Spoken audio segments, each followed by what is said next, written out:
Hey, welcome to my channel. Today, we're going to talk about the dark face of artistry and consumerism and the deception that dances behind the curtains of record labels. Because here's a question that's been eating at me. Two guys get destroyed, completely annihilated, for a lie that the entire music industry was already telling. One of them spirals so hard, he dies alone in a hotel room. And then, 30 years later, we're handing out trophies on TikTok to the best lip syncers. We're celebrating it. What changed? And more importantly, who decided the rules? Let's go back to Munich, 1988. Frank Farian, German producer, already a legend, already rich, is building a project. He's got session singers, he's got the music. What he doesn't have is a face, a look, something that'll sell on MTV. So he finds two guys at a party. Fab Morvan, born in Paris, parents from Guadeloupe. Rob Pilatus, born in Munich, father an African-American serviceman, mother a German dancer. They were, as Fab later remembered, the only dark-skinned people they knew in that room. They were dancers. They were magnetic. They were broke. Farian makes them an offer. The actual vocals on the record, that's John Davis, Charles Shaw, Brad Howell, Jody, and Linda Rocco, 5 people you've never heard of. But the faces are Rob and Fab. They sign the contract. They become Milli Vanilli. And the thing is, it works. Spectacular. Girl, You Know It's True drops in the US in March 1989. 8 million copies sold globally. 3 consecutive #1 singles. The album goes 6 times platinum. These two guys, who haven't sung a single note on the record, are everywhere. Magazine covers, award shows, screaming crowds. Then comes the Grammy. February 21st, 1990, the 32nd Grammy Awards. Milli Vanilli wins Best New Artist, beating out Soul to Soul, Nena Cherry, the Indigo Girls. Fab said later that when they hugged on that stage, it may have looked like joy and happiness, but inside it was pure confusion. We knew this would come back to bite us in the butt. They knew, and they took the trophy anyway. But here's the thing. The cracks were already showing. 7 months earlier, July 21st, 1989, Lake Compounce Amusement Park in Connecticut.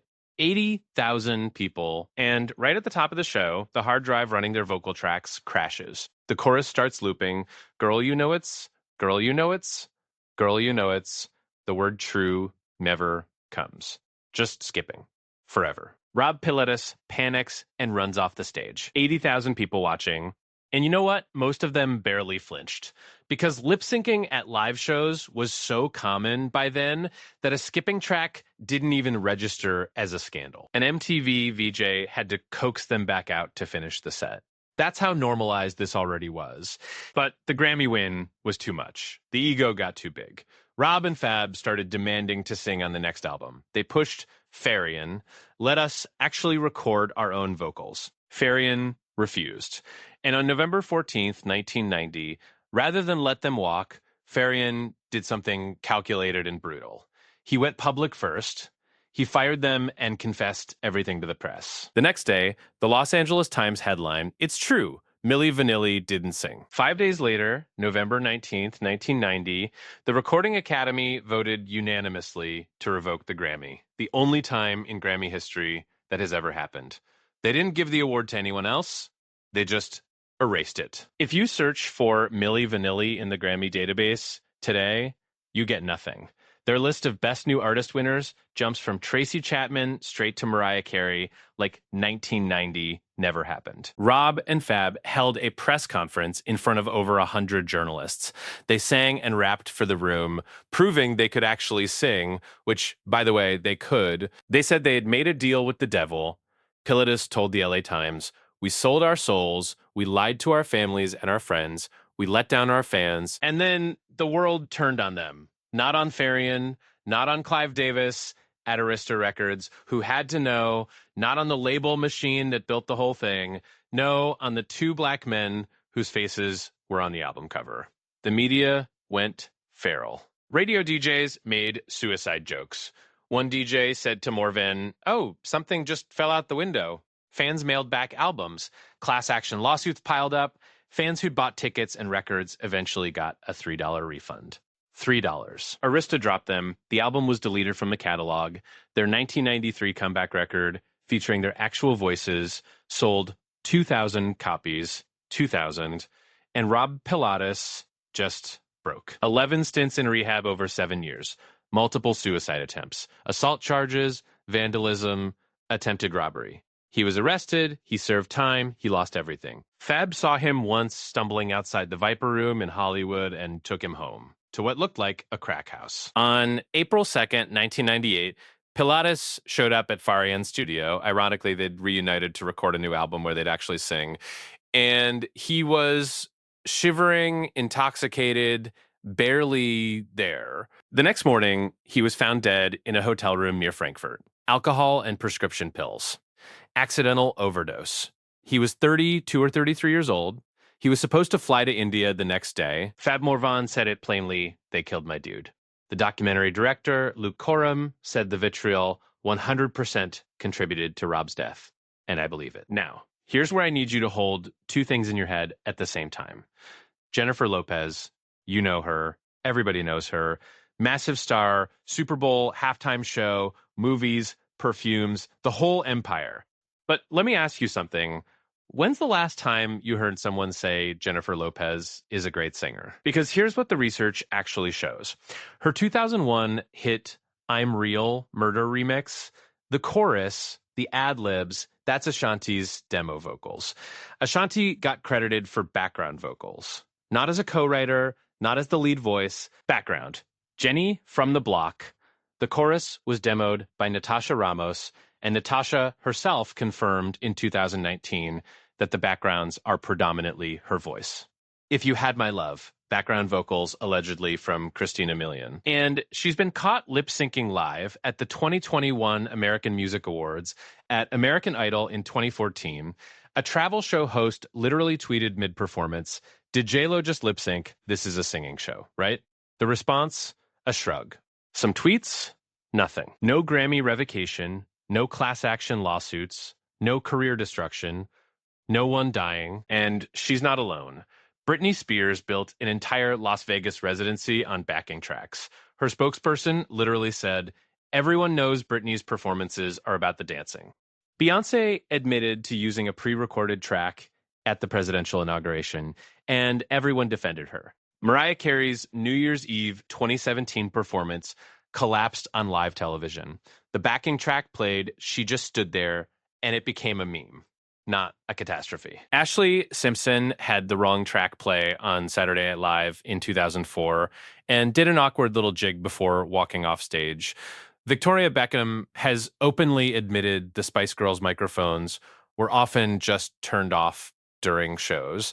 The Red Hot Chili Peppers played the Super Bowl with guitars that weren't even plugged in. This is everywhere. It's the industry standard. So why did Milli Vanilli get crucified when everyone else gets a pass?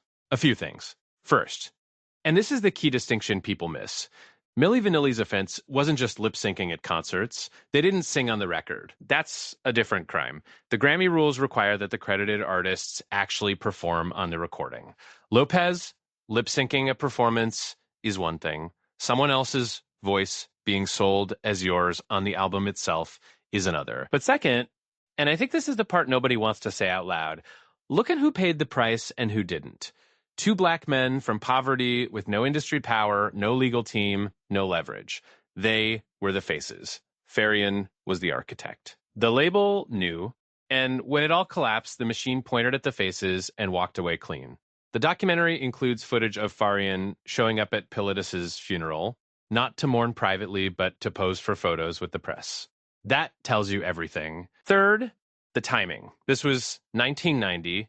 Pre-internet, pre-social media, pre-auto-tune being normalized, pre-TikTok turning lip-syncing into a skill you get applauded for. The story was controlled entirely by tabloids and mainstream media, and they ran it like a trial.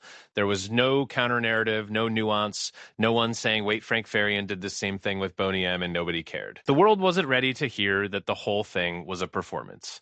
Now, we know. We've accepted it. We've basically decided that the spectacle is the product, and the voice is optional. Luke Coram said it perfectly. Milli Vanilli imploded, pre-auto-tune, pre-reality TV, pre-social media, and this plethora of packaged pop stars that we just accept as pure entertainment now. Young people who watch the 2023 documentary can't comprehend the hatred. They're genuinely confused because in their world, lip syncing is a TikTok challenge. It's RuPaul's Drag Race, it's lip sync battle on TV, it's entertainment. Fab Morvan said it himself. Today, it's like a TikTok lip syncing challenge. It's become the norm. They're being celebrated for being the best lip syncer, but we were crucified. And it was dark. It got really dark. Here's the beautiful, painful irony at the end of all this. 35 years after the Grammy was ripped from his hands, Fab Morvan received a Grammy nomination in November 2025 for narrating the audiobook about his own story. His name is now officially in the Grammy database for the first time. The Recording Academy, which erased him in 1990, has let him back in through the side door. Rob Pilatus is buried in Munich. He never got that. So, what does this whole thing actually mean? I think it means we've always been buying a product. We just used to pretend we weren't. The music industry sold us authenticity as a feature. And when Milli Vanilli broke that illusion, we needed someone to punish. We needed it to mean something. Now we've quietly agreed to stop pretending, and nobody has to be punished anymore. The lie didn't go away. We just stopped calling it a lie. And maybe the real question isn't why Milli Vanilli got destroyed. Maybe it's why we needed to destroy them in the first place.